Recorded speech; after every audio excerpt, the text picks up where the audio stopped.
Отанымыз кең байтақ Қазақстан, табиғаты тамаша нұрға жабыстан. Отанымның гүлденіп дамуына әр баласы тынбастан атсалысқан. Көз қуантар жасыл желек баулары, Алатаудай асқақ таулары. Барлық қазақ жұдырықтай жұмылды, орындалды бабалардың арманы.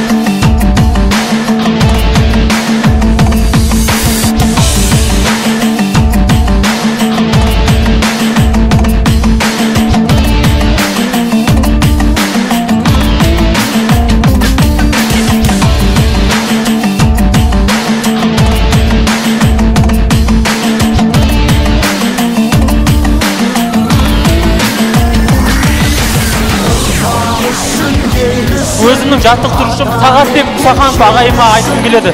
Ол кісі қазақ елінде ондаған әлем чемпион дайындап, және бокстан қазір чемпиондар дайындап отыр.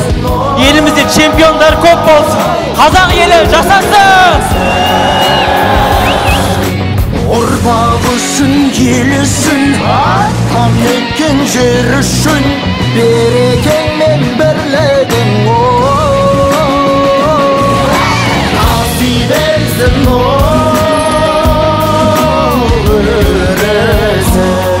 алға қойған мақсатымыз әлем чемпионы болу, қазақтың әнұранын бүкіл әлемде шырқату, көк туымызды желбірету.